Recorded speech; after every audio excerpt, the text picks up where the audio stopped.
And it's another edition of the On the Mic podcast. And right away, if you've watched the show before, you know he's no stranger as a guest. And I've got to give him major props because stuck true to his word. He said we would talk after the fight, and here we are. It's not exactly how he or myself or many envisioned the fight happening, but he is the one and only Curtis Blaydes, coming off the victory over Tom Aspinall in London. Curtis, how are you? I'm doing good, man. I know it's probably weird to say it like that, coming off the victory. I know you and your team came there, to get the job done, and really you got the job done. We're now a few weeks removed from everything. I know in the moment it's frustrating, it's confusing. Like, what was your instant reaction inside the cage when Tom Aspinall suffered the knee injury against you? Um, Obviously, I felt bad for him because you don't want. I I know I want to injure him, but I didn't want to injure him like that because I understand the rehab and the recovery that he's about to embark on, and I know it's going to be hard. I believe he'll be able to bounce back, but yeah, I felt bad initially, and then just disappointment because like that doesn't really help my stock, like a win like that. So, and that's why you want to fight high level guys like that because a win over a guy like him, it means a lot. So I immediately realized I had the opportunity to like improve on my stock was now gone. So that sucked.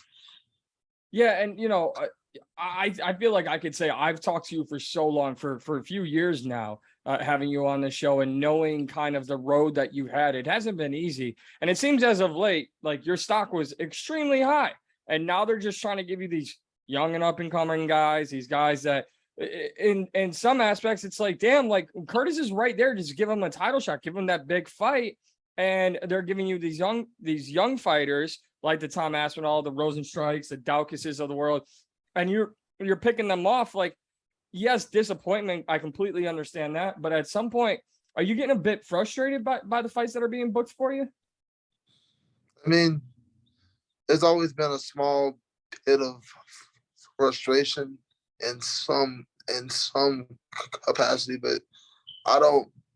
It doesn't really bother me because it is what it is. I learned a few years ago to stop worrying about things that were out of my immediate controls. So it, like I said, it is what it is.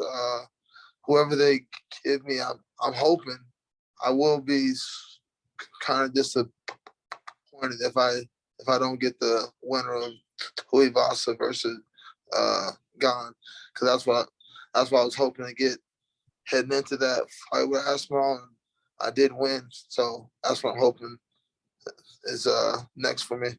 Yeah, and I want to credit you, Curtis, because I think a lot of fighters could sometimes be confused. Obviously, you mentioned disappointment, but they wouldn't know like what's next. And some fighters, whether your division or not, would try to get back in there immediately. And as you said in the post-fight presser, like, I'm not risking my ranking. And I literally commend you so much for that, because some just want to go in and prove a point. And I think you're proving a bigger point of your stock, your value, and where you're at in this UFC heavyweight division by kind of sticking your ground and saying, I'm just waiting. So I commend you for that. But what was that like? Like, did you have any initial talks with the UFC or your coaches, and you're just like, I'm good, I'm waiting? No, we have. Well, I don't think we've had any discussions because we don't know what's going to happen with Tuivasa and Khan. But I've I've heard rumors of Spivak. Is that his name? The guy who just beat Eric Lewis, and that would be a no. I think that was actually offered to my manager, but he didn't even tell me about it because he knew that was a no. So I think the UFC just it, they're doing their due diligence. They're going to offer everything. It's up to me and my management to wait for the right offer. And I know you said you don't worry about things out of your control now, but man, this is 3-fight win streak for you. And again, you're doing it. I mean, outside of the Aspinall fight, I mean, incredible showing in your last 2 fights before that. Where do you feel like you stand in this division? And I'm going to ask you about the division here in a moment, but where do you feel outside of just your ranking? I like that you have, like, you're not just saying, all right, title fights next, this and that. You have an opponent, you have a matchup in mind. But how much do you feel you've solidified yourself as a top contender after these 3-fight win streak? I mean, if you don't believe I'm the top contender by now, I don't think there's anything I can really do. And I'm not really, that's not on my to-do list to prove to like random casuals I know I deserve to be in the top contender like talks, because I've been top 5 since 2018. So it's going on 4 years now. And like I said, if you don't believe it by now, it just is. It's like with the MJ and LeBron debate. Like, if you believe MJ, you're always gonna believe MJ. If you believe LeBron, you're always gonna be LeBron. You're not gonna be able to. Nobody's gonna be able to convert anyone at this point, because it is what it is. Yeah, I think you've shown over the last 4 years you are a top, not just top 5, but you're a top contender. I don't think you need to put a number on it. But I'm a side question here to you now. You're a Chicago guy, right? It's got to be MJ for you, right, in that debate? Oh yeah, I believe LeBron's a strong number 2. I believe had he not had the 2011 meltdown, I believe there would be a much closer argument. But that 2011 MJ, he never had a meltdown like that. So that's enough for me. I love it, man. I love that when we get together, we can talk. We've talked Bears football in the past. We're talking MJ, LeBron, but let's talk about the heavyweight division, right? It feels like you and I have had this conversation now for multiple years. What the hell is going on at the top? I understand Francis Ngannou is injured, right? That's the current champion. He's injured. Sure, he had a great showing against Ciryl Gane, kept the belt, all that. But then he's in the ring with Tyson Fury. He's got a contract dispute. Like, let's just start with Francis. As a guy who's been in the top 5 for the past 4 years, how frustrating is it for you, even though you can't control it, but just to kind of see this back and forth kind of just stalemate at the top with the champion?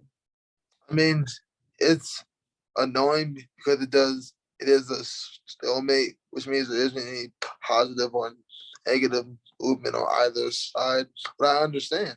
He understands his value. He knows he can make a lot in a boxing match or a few boxing matches. He knows that. So I don't blame him for seeking out other opportunities. Like, he's also getting older. He's 5 years older than me. So he's 36.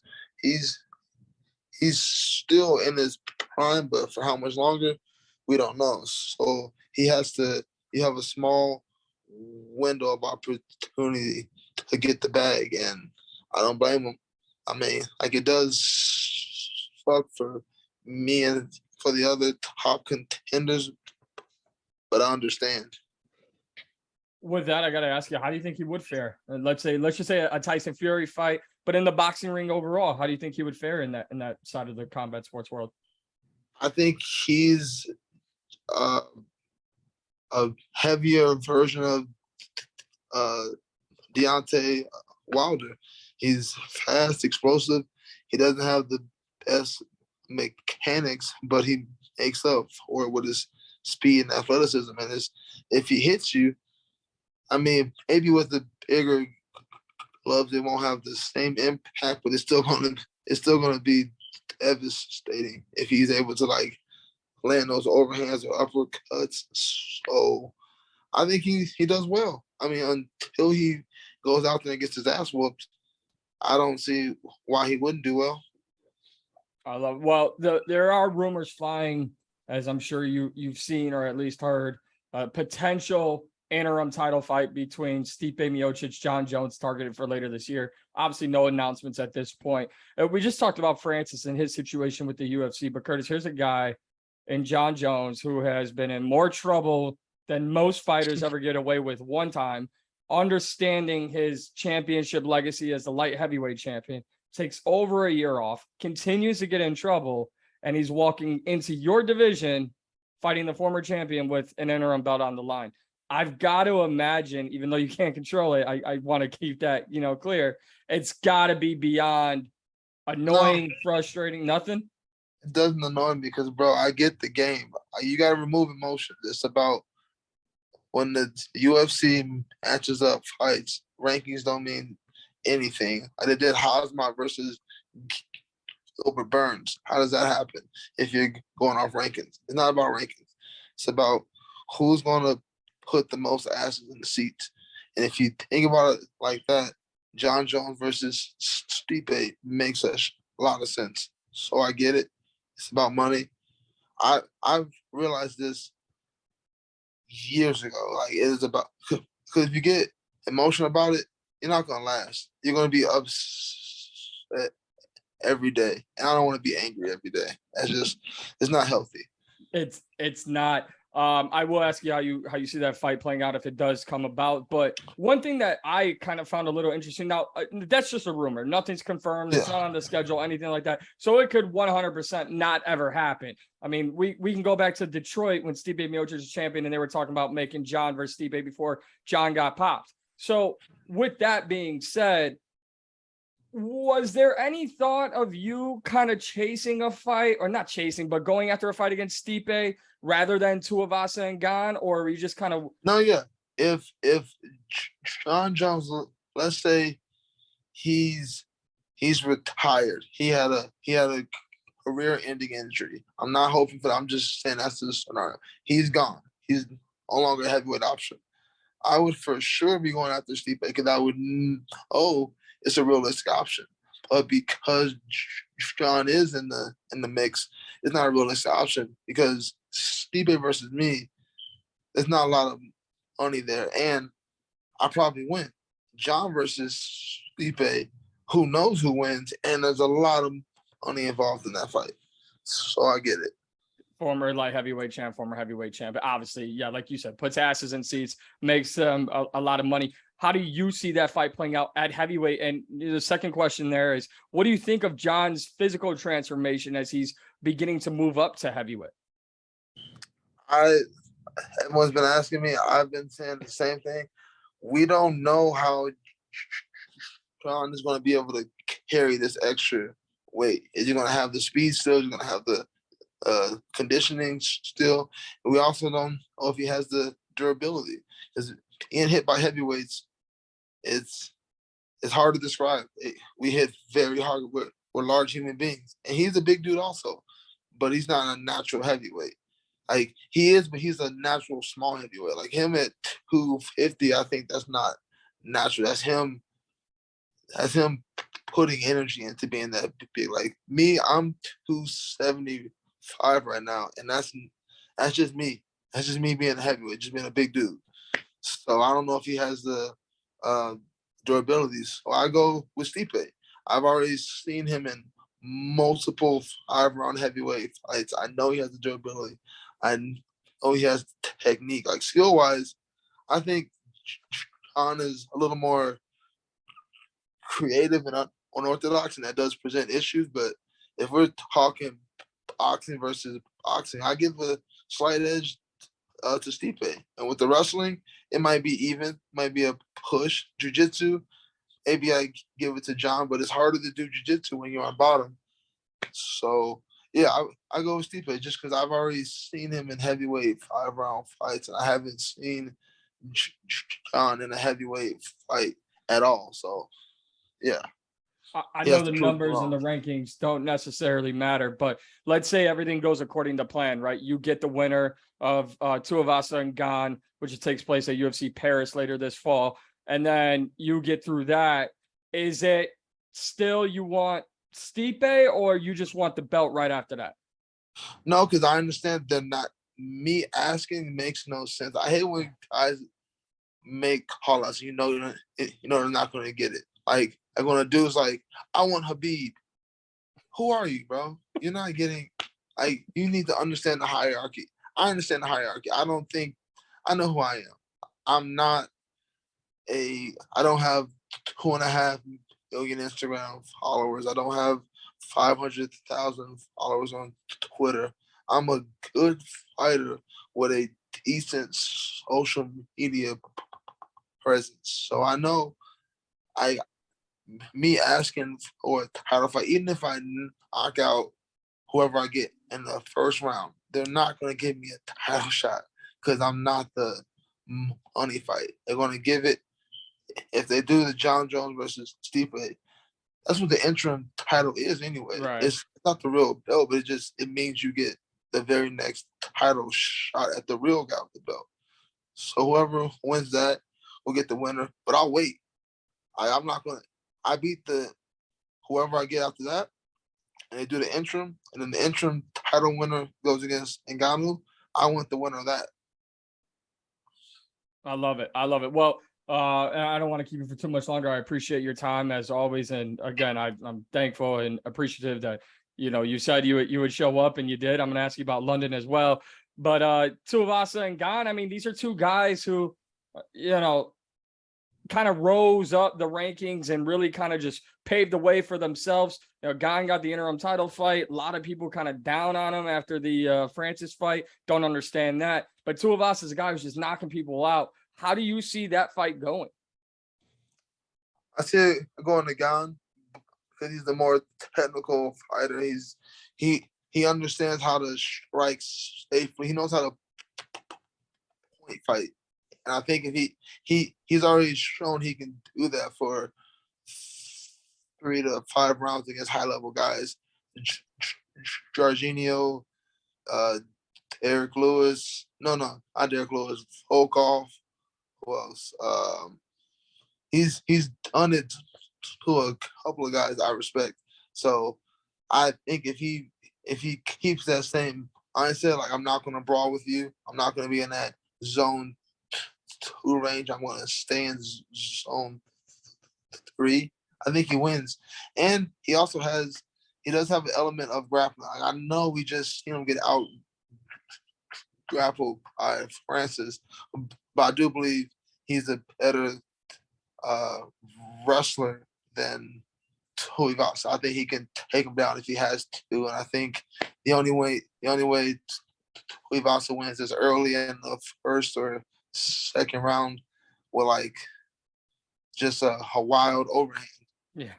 So yeah, no, it'll be fun for sure to be entertaining. And you're out there in London, and I think the way your fight against Tom Aspinall ended was obviously disappointing. But what I liked was, and maybe you could tell me if I'm wrong, but from watching it at home, there wasn't a reaction that you would probably get, let's say, if that happened in Brazil, where everyone's just going crazy on you.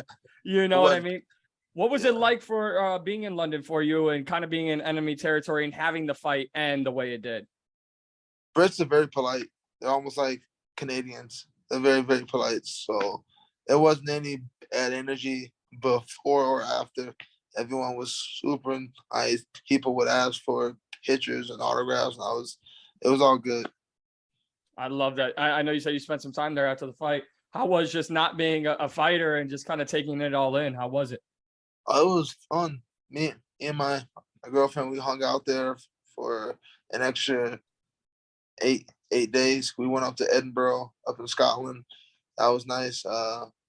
We still got to smoke. It wasn't that hard to get weed out there, so it was cool. I enjoyed it. I love it. Before I let you go, what obviously again, not the way you envisioned the fight happening. The fight happened the way it did. It is what it is. With you hopefully and rightfully should be taking on the winner of Gane and Tuivasa, what message, if any, do you send to the division, to the matchmakers, to the decision makers, that if you get through them, like there's no denying you anymore? Like Curtis, I feel like we have this conversation every 6 months. Like you got to stop denying Curtis Blaydes at some point. I'm just gonna say it outright. I deserve. Like I'm gonna explain it because, like I said, if they're gonna do the interim, obviously whoever wins the interim gets to go against the guy with the belt. I'm gonna tell them what I told you. Like I want the winner of the title fight, and I'll wait. I'll wait a year. I'm good on money. I'm good, so I'll wait, and I'll just get better. I've always wanted to go to Thailand. I want to get another tattoo. There's things I want to do. I'll wait. It's cool. I love it, man. Before I let you go, because we always talk about this every time we get on an interview. We're about an hour and a half away from the Bears' second preseason game. It doesn't look like, yeah, we got a preseason win against the Chiefs in week 1, but man, it doesn't look good this year. How should you, if you could tell me as a top ranked heavyweight contender in the UFC who also loves the other sports in this country, like football, basketball, baseball, and all that, how should a Chicagoan approach Bears games this year? Like, we're not going to be good. I knew this back in March. That's what it's hard to be a Bears fan because you hang out with a lot of other Bears fans who always have these unrealistic expectations. Like, we're going to get better. How? You see the new coach we hired? I'm like, yeah, I've never fucking heard of him. Or the GM, I've never heard of him. And like they never do the smart move. How come you don't just hire Eric Bieniemy from Kansas City or Byron Leftwich out of Tampa Bay?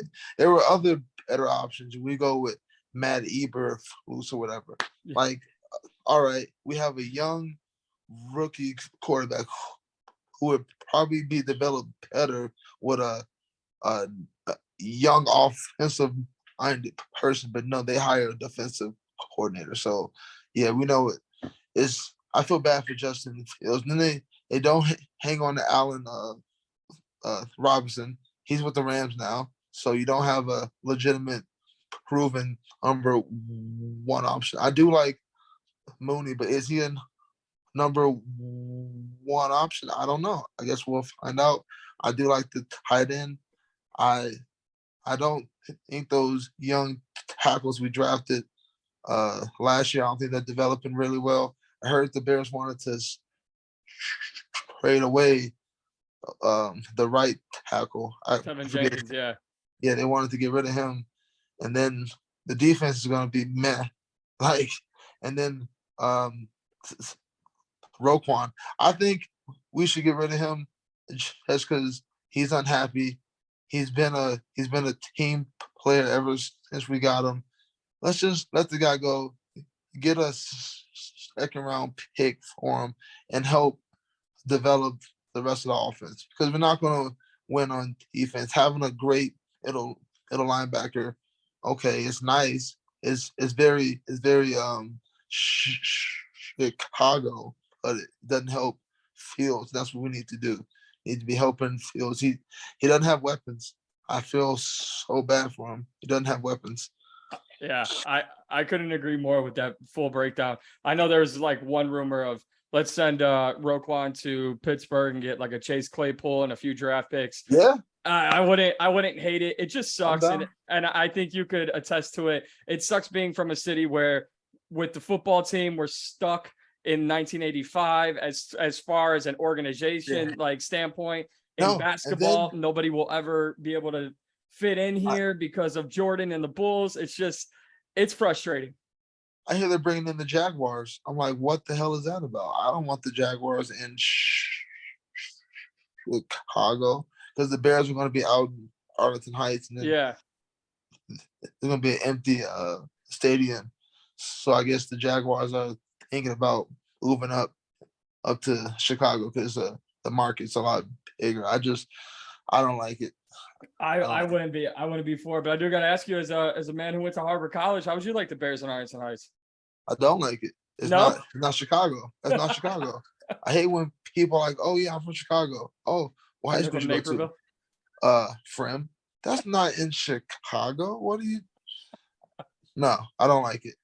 I love it. As a guy who grew up on the northwest side of the city, but then went to Rolling Meadows High School, I don't know where I stand. I feel like I can say I was born there, but I don't live there anymore. So yeah, like you have to like from 10 to 18, that's when you're growing up. So wherever you were at for those ages, that's where you grew up. I went rolling medals 16 to 18 years old. So everything before that was in the city. So like I said, it's always weird for me because I've been out here in the burbs for so long. Arlington Park is right down the street from me. So it'd be interesting to see what they do. But Curtis, man, Nice for you. I appreciate you taking the time. I appreciate you sticking to your word. You have no idea how much it means to me. I know it's not how you envisioned the fight against Tom Aspinall going, but happy for you on a personal level, getting another win and continuing to stake your claim in your valley to the UFC heavyweight division. It makes watching UFC Paris later this fall that more exciting to know you're waiting in the wings. And I think you have a very exciting end of year, early next year ahead of you, and I can't wait for it. Thank you. I appreciate it, man. Absolutely. Thank you.